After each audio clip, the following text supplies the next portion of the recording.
Welcome to Toni Unleashed, the podcast, where I unleash the truth about all things pets. My research and anecdotal evidence, paired with expert interviews, will help your pet thrive. I'm here to answer questions, share insights, and spread awareness about what's really going on in the world of pets. I'm Toni Shelaske with 25 years of experience in the pet space. Welcome to the show. I am thrilled to introduce you to Cate Stillman. And she is honestly an inspiration to all of us in so many ways in the holistic world, and fortunately has been brought to my life and can help with pets too. So we will have an interesting conversation. But what I love about Cate is, there's so many things about her. And on her main website, which is catestillman.com, she is a thought leader, a Gen X white female, which completely cracked me up, completely, entrepreneur, healer, influencer. But I think there's more than that. Yeah. So welcome. Thanks, Toni. I'm so glad to be here. And I'm in studio today with Cate Stillman. And I was recently on your podcast. And I admitted that I had not heard of you until Dana found you. So, and Cate, I have to tell you, first, welcome. Thank you. Thanks for being here. It means a lot to me. And I have been in a Cate rabbit hole. Like, seriously. And I have listened to not full episodes, but multiple episodes. I've tried to get through like 20 or 30 on different topics. And I feel like you are truly speaking to me. So part of me, when I knew you were going to come on, at first I'm like, okay, maybe she can heal my Lyme disease. Maybe she can lend some insight into what's happening in my body. And then I'm like, no, Toni, this is not about you. You have to figure out how we can get Cate to share with my listeners how they can help themselves and in turn help their pets. Yeah. And what I do is I counsel pet parents about ailments that they're seeing in their pets. And a lot of times they're not eating well themselves. They're not taking care of themselves. They have high anxiety. And part of the road that I go down is quiet yourself so that you can hear what your animals are telling you. And they can guide you in what they need. Yeah. So can you speak to that? Yeah. So in the practices, like what my background in path was first, I was really into international environmental politics and policy, just basically like how do we take better care of planet Earth? Yeah. And then that brought me into how do we raise human consciousness? And that brought me into yoga and Ayurveda, which also brought me into healing my own, basically standard American diet, standard American lifestyle, chronic health issues that I'd had since birth, which are very typical. Like, I think at this point, we're now at like 30 to 40% of children are medicated for immune system issues, whether that's allergies, asthma, or ectopic dermatitis. I know you know a lot about animals being medicated for immune issues as well, right? So we see these things as rampant. So what happens in yoga and Ayurveda is like as you do the practices, pranayama or breathing practices, meditation, and which is like direct consciousness practice, or physical practices like asana or yoga practice, you become more aware. And you not just more aware of yourself, but just more aware. Like you as consciousness are more aware. So your pets are part of the sphere of your care. So anything that you're taking care of, anything that's alive, but even that which is, maybe subtly alive, like your home, right? So much energy in your home. So much. Right. And you just become more aware. And in this awareness, there's a few things that we become aware of. One is cause and effect. And the word for that is karma in Sanskrit.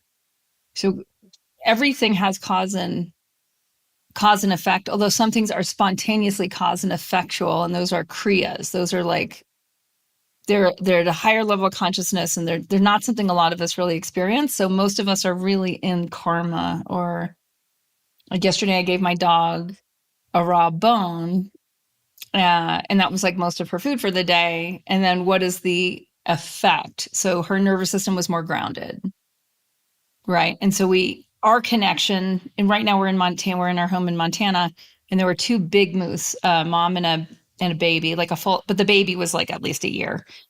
And these are big animals, and I can see them outside the window, and I want to go on a bike ride, and I need her to be very responsive to me and not just do what her impulse would be, which is like go bark at, she would just go run up and bark at the moose, which is just annoying to the moose, and it's not right. At that level of consciousness, we can coexist. So how do I nurture my relationship with her so that she's attuned to me? Right. And she's attuning to the greater whole through my level of consciousness. Did I get anywhere in the ballpark? I think so. It was a multifaceted question. So yes, our level of consciousness will affect how we take care of our pets and even what we notice in terms of cause and effect. Yeah. With our pets. Yeah. And we are seeing so much anxiety, not only in human beings, but also our pets. And I do, and it's a tough topic to have, but I do try to say your pets are picking up on your energy. Yes. But they can't bring themselves into a calm state. So they're in turn, they can't do it for their pets. Oh, yeah. So the owner is not, it's so. So it's also why those that like people that are listening, that if you do yoga or meditation, you'll notice, especially with cats, but also with dogs, like they will come to be near you when you're in higher states of consciousness. And also when you wake up in the morning, your dog or cat will both want you to connect with their root chakra. So they come, you start petting their head, and soon like you notice that like your hands are on their rump, right? Where the tail connects. And they're grounding your energy. So it does work both ways, right? Where they actually ground us through our hands being on where the tail meets their lower back. And they're pulling actually some of that anxiety out. And so the more we can be with that and know that that's happening in real time, what we'll notice is that like sometimes they'll want you to do that longer and sometimes shorter. And then that can be a reflection for you of how ungrounded am I? That's fascinating. And I thought I was aware of how much they're really doing for us because our pets do so much for us, but I never connected the grounding at all. Other than like I knew that I know they bring us down. I know they ground us, but not consciously. Yeah. So the other day I had a friend come, and it really highlighted a lot to me. I had a friend come to this house with her partner and her husky. And her husky, we're neighbors back in Idaho, and they were visiting me up in Montana. And I have my mom's kitten who I've cared for a lot. And she's 8 months, and she's amazing. And she was born her first month was very touch and go, like very, in like she was in like downtown Driggs, Idaho, like eating out of like the back of a restaurant with like most of the litter died because of the road being right there. Somehow she walked into a store. One of my daughter's friends was on the like she worked in that store, sent a Snapchat to all her friends, and my mom became the owner of this kitten at like about 4 or 5 weeks. And she's very, very dysregulated nervous system. And she and I have done a lot of work. The kitten and I have done a lot of work to ground. And when my friend showed up to the house with a husky, and they're in a new environment. And so and this is very wild where I am. It's like the energy is very, very high, wild vibration. And so the husky was activated by that. Right. And so even though they have a relationship, this cat and dog have a relationship already, I didn't ground them in this location. And so then the kitten was anxious and her eyes get huge. And I'm just like, oh, okay. So how do I re-regulate, reground, and reconnect the two of them? And when we, especially those of us who do yoga or do meditation or do breathing practices, what I'm finding, there's often a disconnect between understanding like how this translates off the mat. But we are developing these they're called cities in yoga. They're these superpowers with consciousness, and we can use them all the time. And pets are they're like way more receptive. I mean, humans are also very receptive, but like pets, there's no story. There's no egoic story that's blocking the connection. So all I had to do was like with the cat, I'm holding the cat, I'm fully grounding her. And with the dog, we have a 15-second conversation, verbal for me. And I'm looking for cues of submission from the dog that she knows, like that she's grounded, that she doesn't have to be reactive. And then it was no longer an issue for either of them. So you know what I mean? Like there's just that, like the practices give us these abilities and the pets are telling us in real time. And it's always in real time with them exactly what they need. I had a conversation with Layla, the puppy that's chewing on my Birkenstock right now, 5 minutes before we got on. And she gets bored. She was, pacing, whining, picking up a toy, dropping a toy. And I said, Layla, you need to give me 1 hour. And I said, I have to talk to Cate for an hour. And she kind of went like this, nodded a little bit, and then walked away from me and got a toy.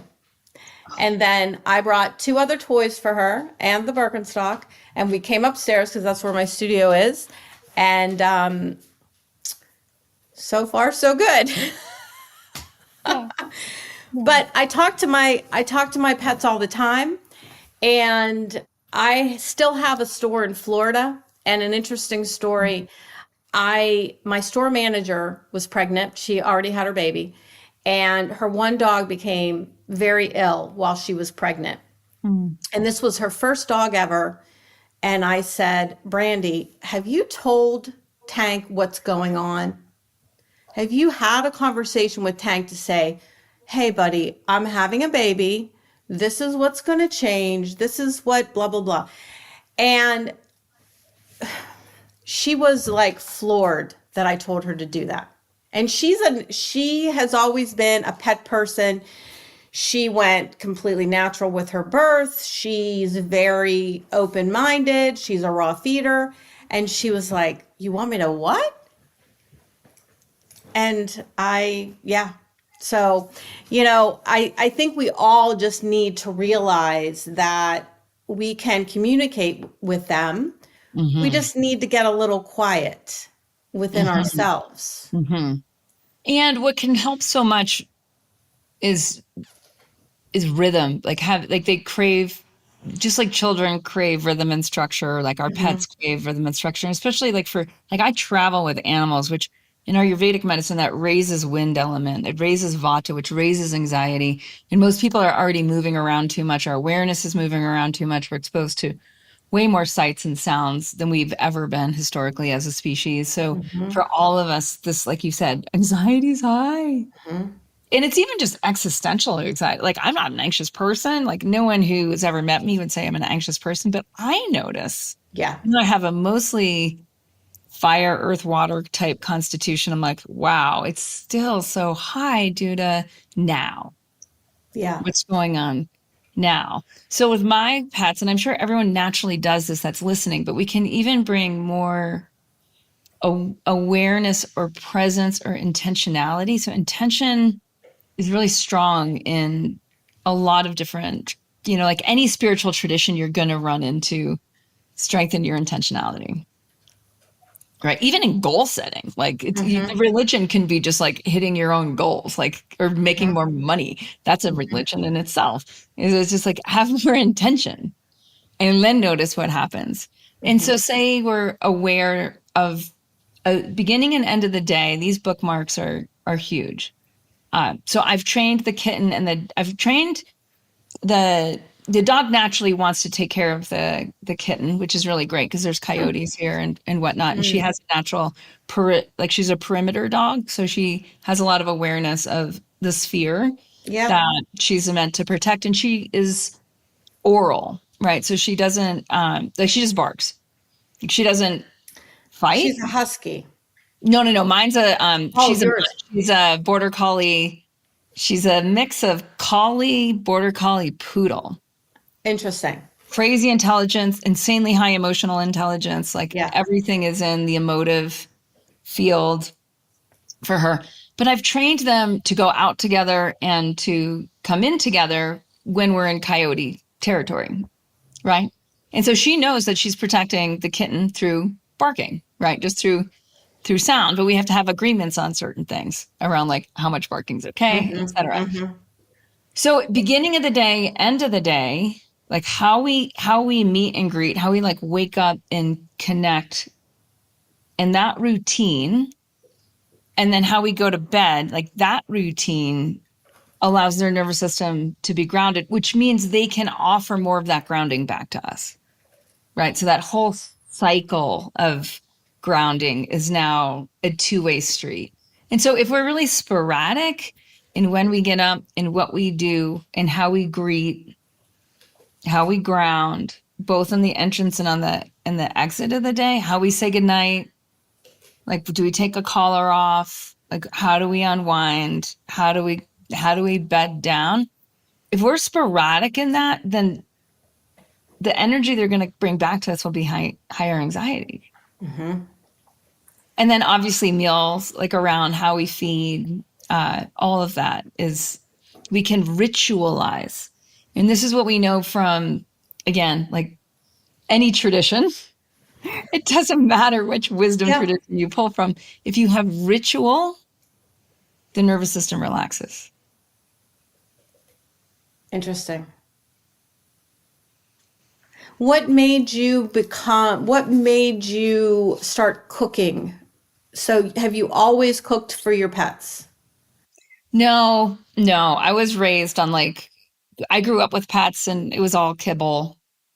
And I was raised on standard American diet. And so then as I went more into my own wellness journey with Ayurvedic medicine, the science from India on healing, it's, you become hyper aware of like food is medicine is like their, is basic teaching. And spices are the way that you regulate digestion. And so I just became aware, I got like the meat grinder, was buying raw food, grinding bones and meats. And for that started, it really co-rose with my path with Ayurvedic medicine. Yeah. That I naturally was like, oh, wait. Makes sense. Yeah. Yeah. To a lot of people, it doesn't make sense and terrifies people. Yeah. Do you want to talk about that? About the fear? How many hours will you give me? This is how this was part of what was going on in my brain. How do I not, I want you to share everything that you know, but, and how do I not, but, it's such a great conversation that I knew we could have. I mean, we are so manipulated and by, marketing, by the medical industry. I mean, Cate, I for the most part practice what I preach. And I talk to so many human beings and try to help them with their pets. And I make major headway with a lot of them. Hmm. But it's getting harder as the years go on. And, 10 years ago, I could put a dog or a cat on raw food and atopic dermatitis would stop, the digestive issues would be healed, the ear infections would go away, blah, blah, blah. But it's getting harder. It's not as easy as it was. And You mean you're not seeing the results as quickly when the diet transitions? yep, yep. And I mean, the only thing I can put my finger on is we're just adding more and more chemicals into, everyday life. Mm-hmm. We're up against more than we were 10 years ago. I can't get everybody to stop vaccinating and do titers instead of vaccines because our pets are over vaccinated. Chemical flea and tick, like there's so many things. Yeah. And there's a lot of us that, like you, we are we're in the pet world, and there's an army of us that Yeah. are trying to make the mindset shift. Yeah. And it's hard, Yeah. but we can do Yeah. it.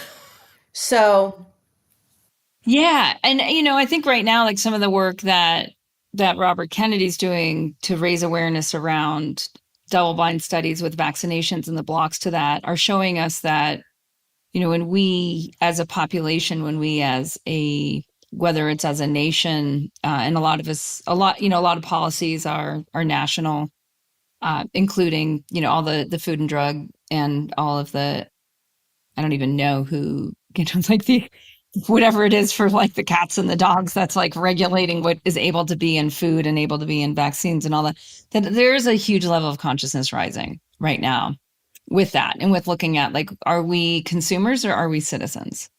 So there's a really great guy named Peter Block who has written about 20 books on this, and he's actually has a background in like business and marketing. And he's just a phenomenal guy who's really looking at like, how do we return consciousness of citizenry and realize that these political structures that are governing what's in our food, what's in our air, what's in our water, what companies can do, like that's a level of being a citizen. But if we're associative as a consumer, right? And if the way the government sees us is as a consumer, if the way that all corporations see us as a consumer, then we're just going to inherently be in this cyclical downward cycle of like, how do we make money off of each other rather than what can we actually do together?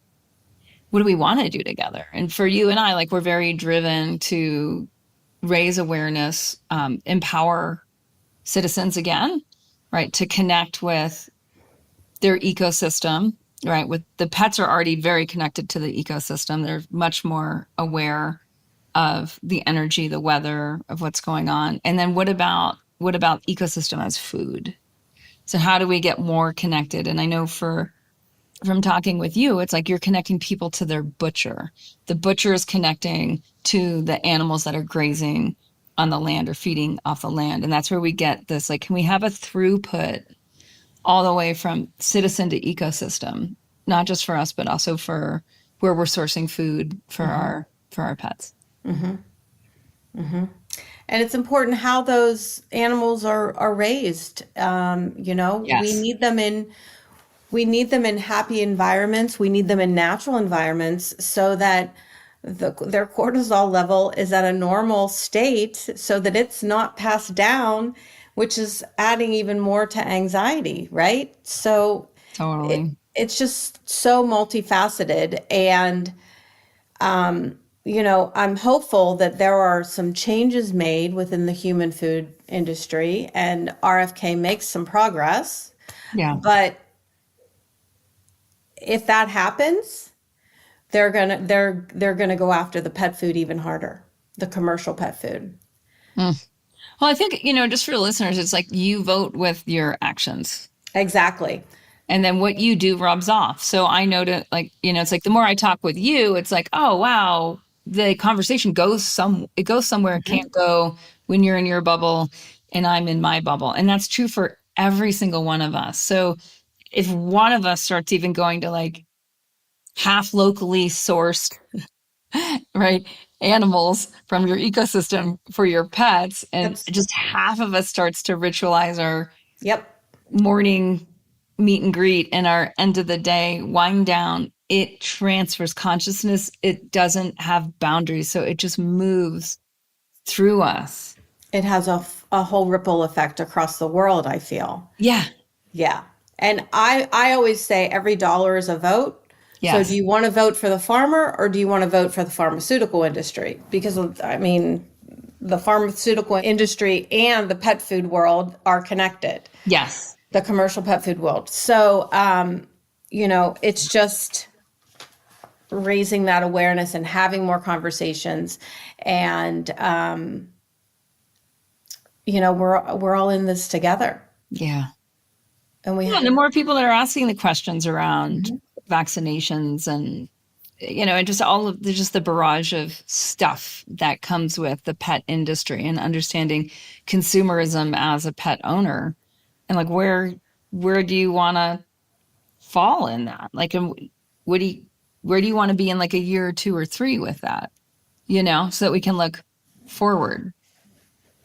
So it doesn't have to be all this change immediately all at once, because what we know from Carol Dweck's work with mindset is when we do that, when we see in black and white or all and none or good and bad, I'm a good pet owner if I go 100% raw and start making my own food. Well, it doesn't work that way. Like that actually just that creates a trigger in perfectionist mindset that just sets you up for failure, and then you're just like, screw it, it's all too hard. But instead, if we can just see like, wow, in this next year, I'm going to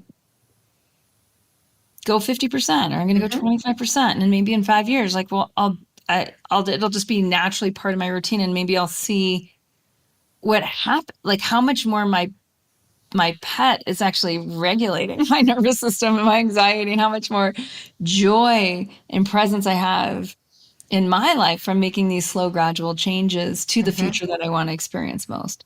So in Club Thrive, we do this with humans. It's like Club Thrive completely oriented to what is the future you want to experience most. And let's design for that. Like, let's use strategy. Let's use a collaborative momentum, coupled with real tools that work, and then watch the magic that happens. So it's the opposite of being a consumer. It's the opposite of like just waiting, just being told what to do by people that don't actually have your best interest at heart. They have your bank account in mind. and they are just led. They are so easily led. I see it so much. I mean, I've seen it change too.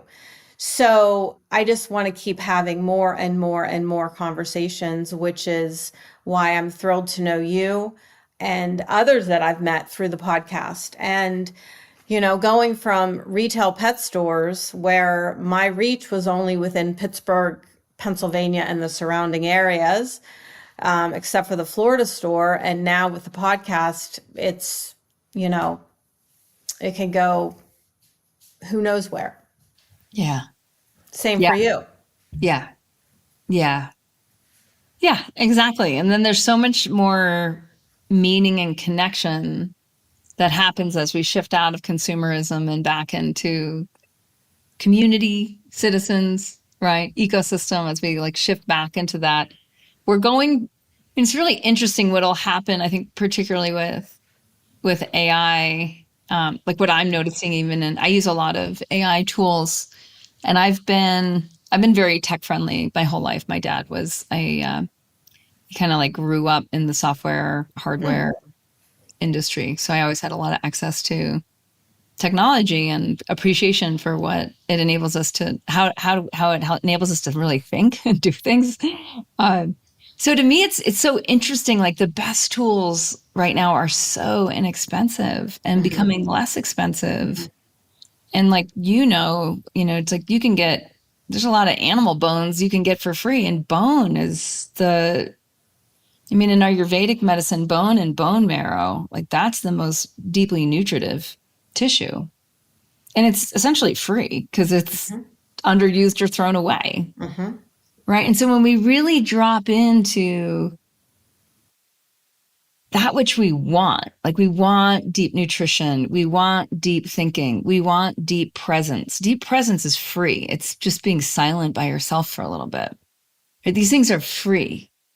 And so as we get into that experience, like our pets are right there. Like that's the plane that they're vibing on.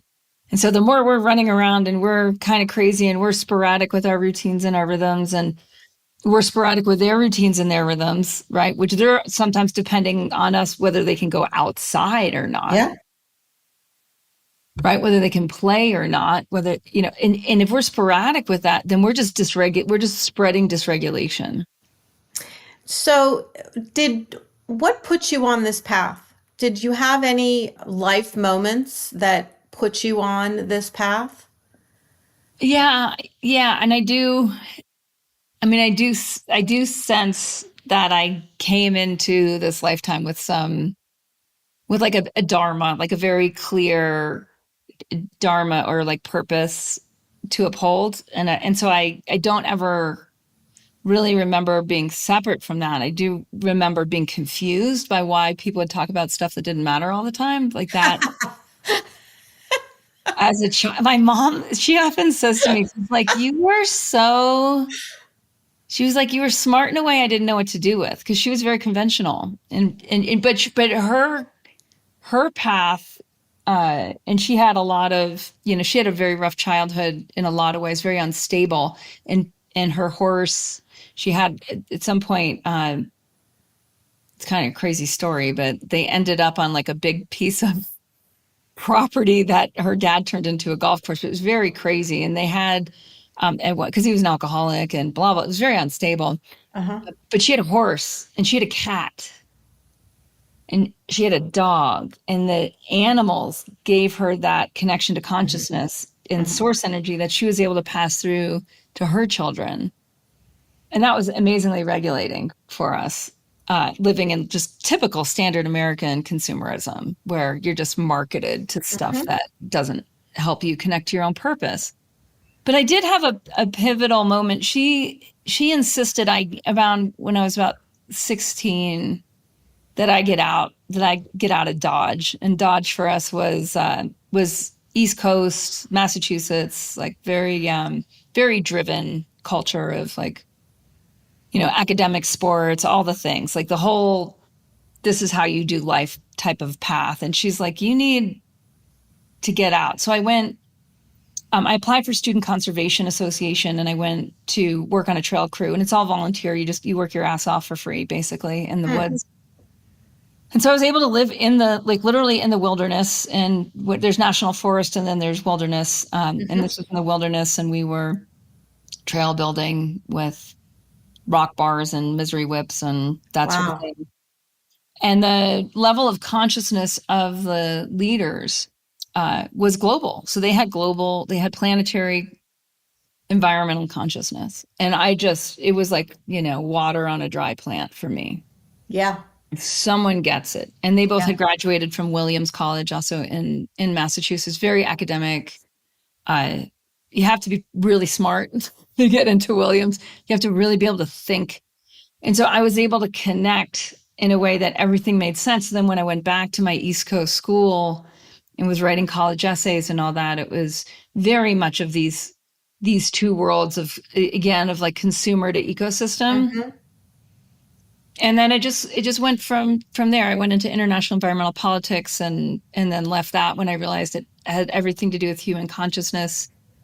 The whole time I had health issues. I had constipation as a child, which was caused by basically severe postpartum stress, or my infantile stress, my mom's postpartum. And, just triggered one thing after another, which was all part of my path, my karma, for right? Sure. In order to move into my dharma. Yeah. So cause and effect, move into purpose. And so migraines, they were my first memories, are migraines and constipation. I was medicated for the migraines, and I was medicated for the allergies, and I was medicated for the PMS. I mean, just the typical thing as you're moving through the cycle. So my nickname was the pill popper by the time I was 10 years old. No way. Yeah. Yep. My dad gave me that nickname. They only took me to Western medicine. So no, even though we were in a place that had Chinese medicine, that had naturopaths and all that, there just was no level of awareness. And I didn't know how to access that. So by the time I was 16, I was reading natural health books. I was experimenting with diet. I went vegetarian to see, I was just trying to see what would help. But I really didn't get into resolution of symptoms until Ayurvedic medicine school. And we were doing panchakarma, or the detoxification of the body. And I am quite an intellectual person, so I was able to cognitively grasp Ayurveda's. It's a fairly cognitive wisdom tradition, which really, naturally was appealing and somewhat easy for me. So I was able to go really deep, really quickly, and just, having group momentum around adversity habits or things that are hard to do, like fasting, like detoxing, like having practices like meditation, pranayama, yoga. And I went hardcore, probably by the time I was about 27 to 37, and had mostly everything resolved, I think, but in that decade, which, obviously changed the rest of my my life. Because then when you're just like, oh my gosh, it's all fabricated. Like, people aren't actually allergic to trees and grass and dog hair. They're in an inflammatory state. Mm-hmm. Mm-hmm. I know. And that's why I then later wrote Uninflamed, was just to like unpack everything I had learned east and west. I was going to mention to you in the beginning that if you see me sniffling or needing to blow my nose, pollen count is off the charts here. Mm-hmm. Yeah. And I said, nope, don't tell her that. She's going to ask about your microbiome. She's going to check in with your sinus microbiome. Yeah. Yeah. So, and they're really, in the animal world, the big talk is microbiome. Yeah. Yeah. That'll be for all species this is where I am. I know a lot of people are afraid of AI. I'm really excited about, if we look at even like the microbiome is made up of a number of, when we actually break it down, there's archaea, which are the oldest organisms. There's bacteria, there's viruses, and there's fungi. And so the virome, which most people don't know the word virome, but it's the viruses of the microbiome. They're the fastest adopting. And a lot of people have a negative association with viruses, and even a negative association with bacteria. And that basically comes out of germ theory. So there's germ theory and terrain theory. If you want to be a consumer, you subscribe to germ theory. If you want to be a citizen in an ecosystem, you subscribe to terrain theory. And this is really, really big, because it's not that germ theory doesn't exist. It's just if you just look at like the expanse of reality, it's a very small part, whereas terrain theory is all encompassing. So you can focus on a little part, or you can focus on the whole. And again, in any holistic wisdom healing tradition, you're always focused on the whole. And then from the whole, you go into the part. And then from the part, you go back to the whole. And this creates healing. Right? It's just that pulsation.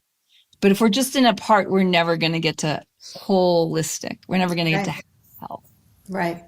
So the virome is considered the black hole of the microbiome. We know so little about it. We need an amazing amount of computer technology to even be able to map a small portion of the virome.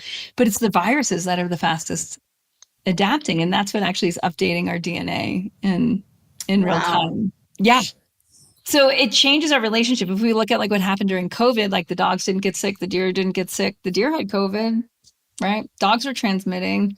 And the dogs, I mean, cats too, but dogs, to me, the canine human relationship it's sacred in a very in one way, and in an actually even bigger way, the cow human relationship is also very sacred to understanding microbiome.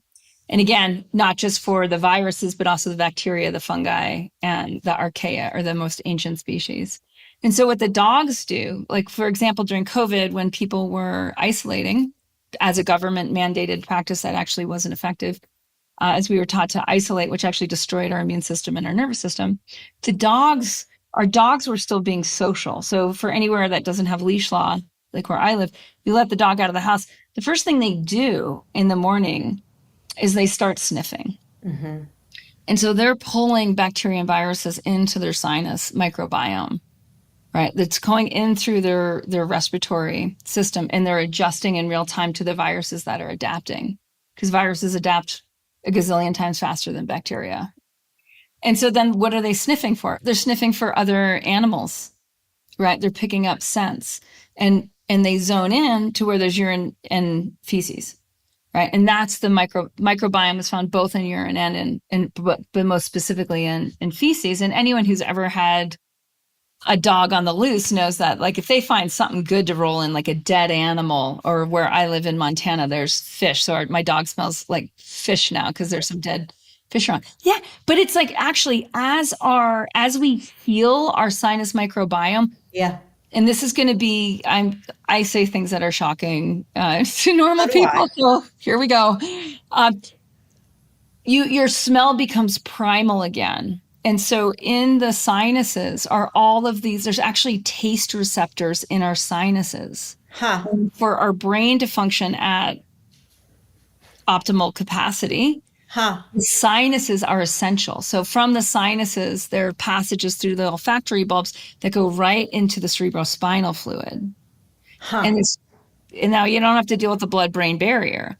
So as they're breathing and sniffing, they're actually regulating their cerebrospinal fluid. And then they're bringing those bacteria and viruses back into our house so that our immune systems get updated with the new information, the new download. Huh.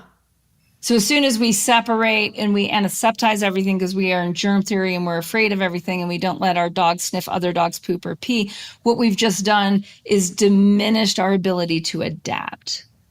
And now our adaptive immune system is in the past, and it's highly reactive, as opposed to being in the present and just getting updated and resilient. Mm-hmm. And sometimes what happens is in those updates, it's like when you do a computer update, often like your computer, like you cannot use it during a major update, right? And sometimes it takes an hour. Sometimes it takes 20 minutes. Well, the same thing happens as our physiology is getting that update. Sometimes we get really sick. Sometimes we get, and sickness is often looked at as stuff coming out. So sometimes we get a lot of mucus coming out of our sinuses, or a lot of gas coming out of our anus, or diarrhea, or our skin inflames and starts to release inflammation from our bloodstream. And we see this as a negative event, when actually it's just a healing crisis that's helping process so that the system can be updated with a new microbiome. I usually warn people that are switching a dog or a cat with something going on, and they're switching to raw food, that they will likely see a healing crisis. Yeah. And that it's not a bad thing, and you've got to let it ride out. Yeah. And it is so hard for them mentally to ride that out. And most of them don't. Most of them give up. Well, it's the same thing when I detox. I've been detoxing demons for 23 years consistently. And it's the same thing. So take the sinuses, and we're going to go right back to the dogs sniffing each other's peaks. I think every dog owner has seen how dogs, when they go to the dog park, the first thing that they're doing is they're just sniffing. Some will even lick it. Yeah. Right? Lick it. Yeah. So urine therapy is called Shivambu in Sanskrit, and Shiva is God.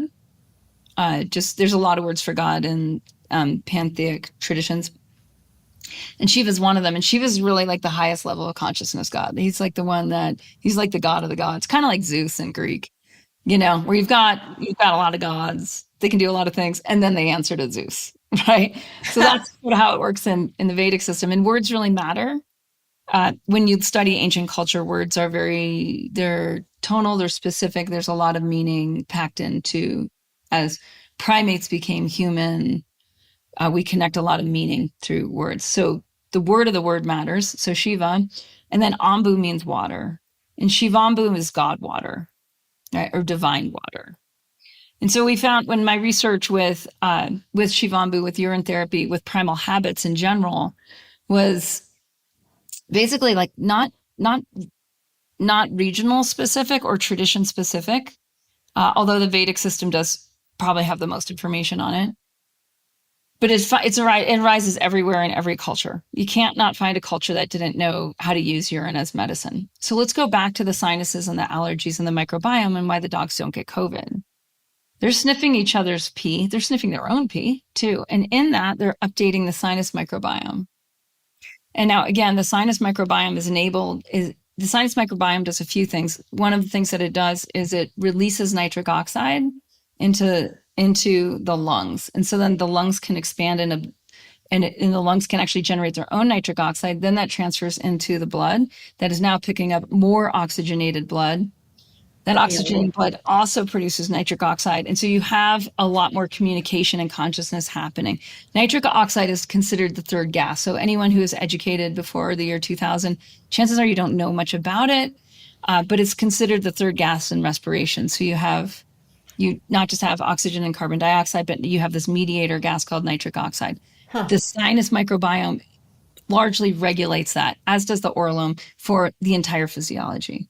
So if there's any ossification in the sinus microbiome, you're going to have a reactive immune system and you're not going to be fully oxygenated. So then your nervous system is basically going to be in fight or flight.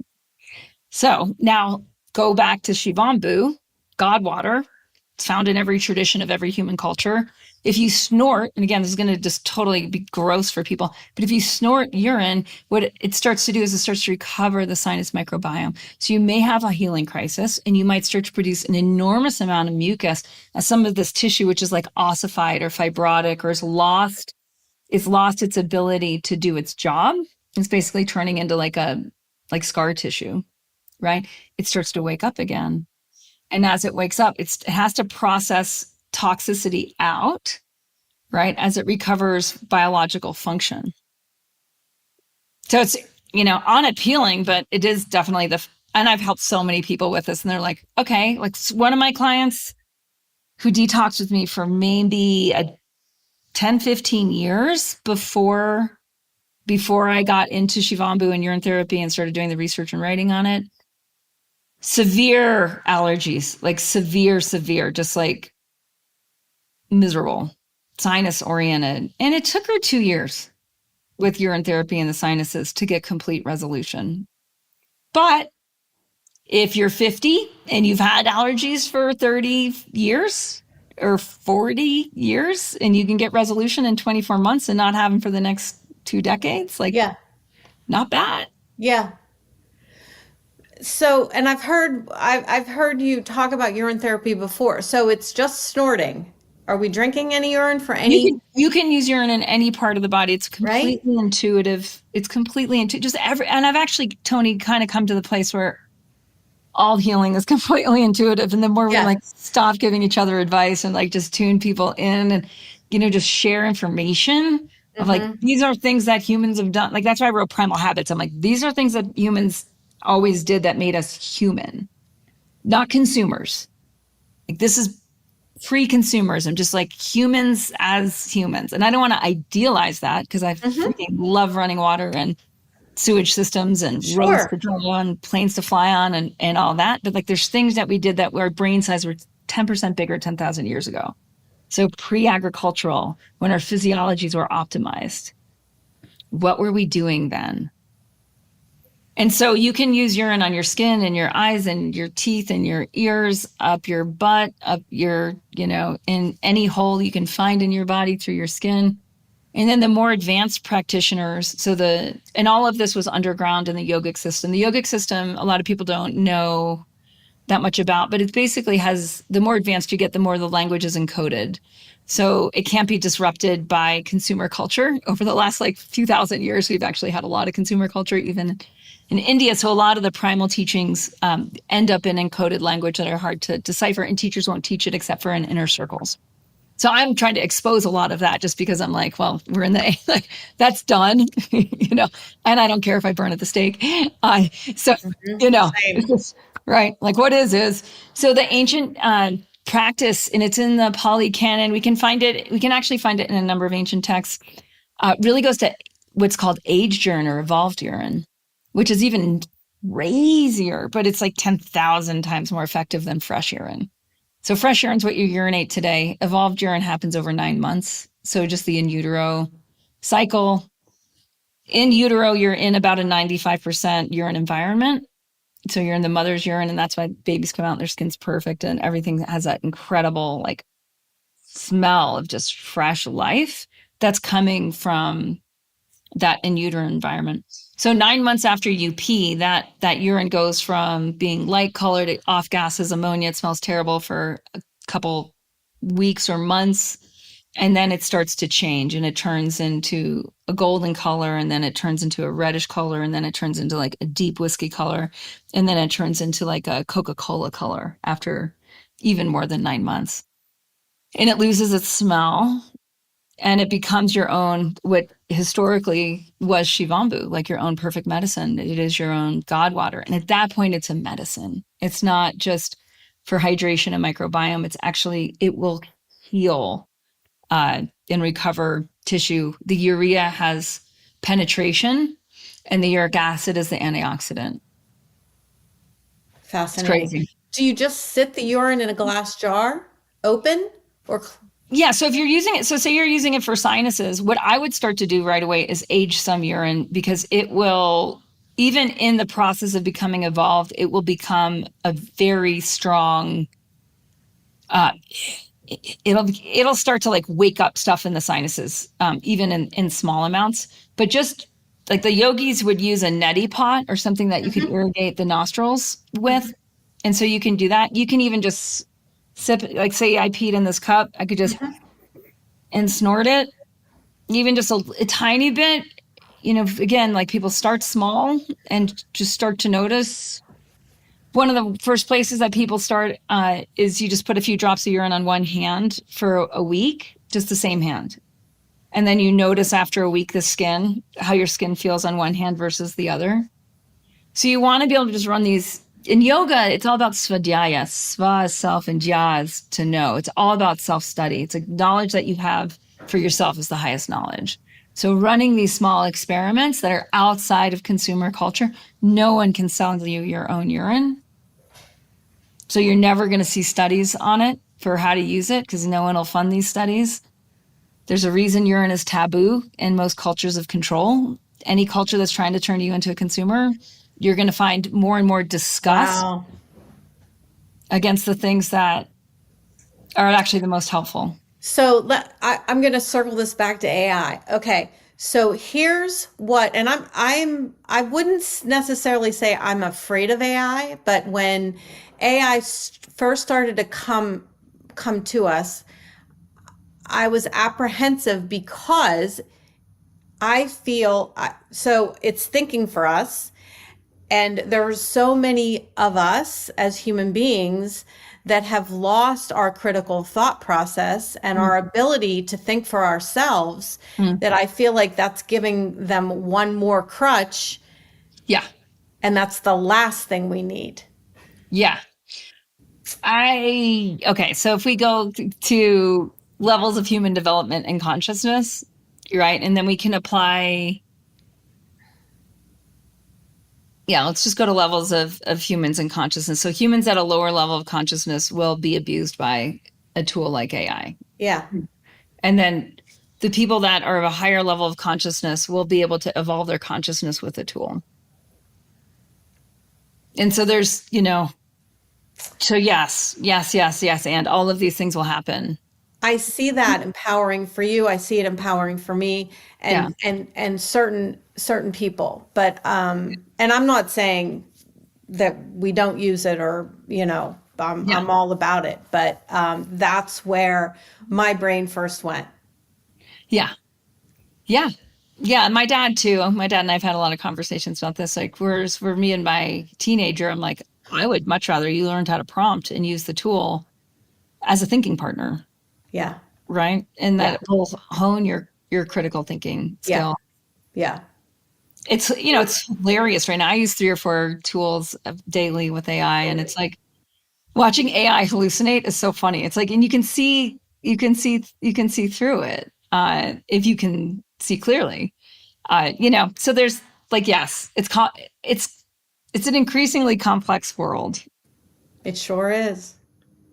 It sure is. But I love the journey. I love it. So, Yeah. Yeah. And I'm yeah. finding that it's easier for us to reach the people that are trying to find us using AI tools. And so Yeah. that, like how it's connecting conversations Yeah. is really cool to witness and be Yeah. part of. Yeah. And we need that connection. Yeah. So, Cate, what did I miss? So, I usually do an intro at the end because a lot of times I don't know where conversations are going to Yeah. lead. I love And, that. and plus, your bio is like, so, like, I'd need a half an hour just to go through your bio. So, I made some notes. But is there anything you really wanted to comment on or mention or anything like that?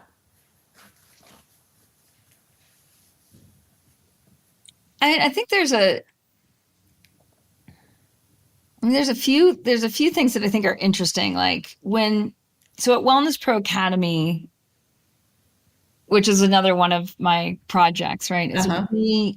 what we have found is that to actually like shift consciousness rather than thinking of like changing the world, if we can just start with getting a small group of people with similar interests and challenges to exceptional results. That's a journey. So even for people that are involved, like you are with this holistic pet care, right? It's like the more we actually create a structure around that. So say it's like wellness for pets and it's a club for people who want to have higher levels of consciousness at home with their pet. And that might include diet and ritual and subtle communication and training and all that. That structure is amazing.